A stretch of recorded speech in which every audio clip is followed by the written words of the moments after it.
નામ એવું થયું કે પાછળથી મારી બેબીને ડમ્પરવાળાએ કે ઊભી હતી હજી અને પાછળથી ગાડીવાળાએ એને લગાડી દીધું અને એ પહોંચ્યા ત્યાં એની ડેથ થઈ ગઈ. ક્યાંનો બનાવ છે? હનુમાન મળી આગળ છે. અમે તો સાહેબ ત્યાં ગયા નથી. અમે તો અહીં સીધા હોસ્પિટલ આવ્યા છે. એની કેટલા ડેથ થઈ વાગ્યાની આઠની આસપાસ થઈ હોય કારણ કે હું પોણા આઠની આડે મારી બેબીને સેટલ પર મૂકવા ગયો એની ફ્રેન્ડ બે થઈ કોલેજ બેબી શું કરે છે? ભણે છે? એ બીકોમ ભણે છે થર્ડ યરમાં. શું બનાવ શું આખો બન્યો?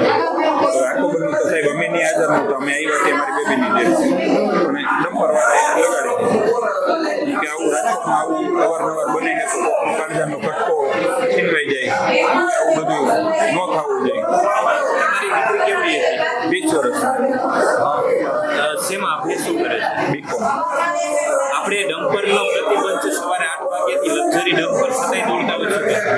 એવું કાયદાનો ભંગ ન થવો જોઈએ. કોઈની જિંદગી છીનવાઈ જાય, કોઈની આશા હોય, આ બધી અમારો કાળજાનો કટકો હોઈ ગયો. એવી રીતે મહિને આવી રીતે બને જ્યારે આપણી ઉપર આવે ત્યારે થાય. ખરેખર આ વસ્તુ ગંભીરતા હોવી જોઈએ જીવનમાં.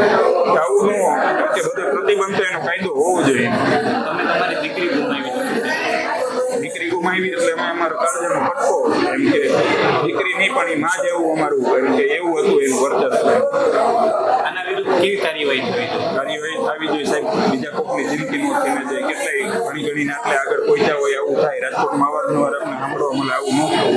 તમારી દીકરીને મોટી કરી છે, ઘણી તકલીફ થઈ છે, હોસ્પિટલનો બનાવ દીકરીને મોટી કરવા માટે મહેનત તો એકાએક આ રીતનું થાય. આ રીતે બહુ આંચકો કહેવાય. અમારા માટે તો આખા સહન કરવો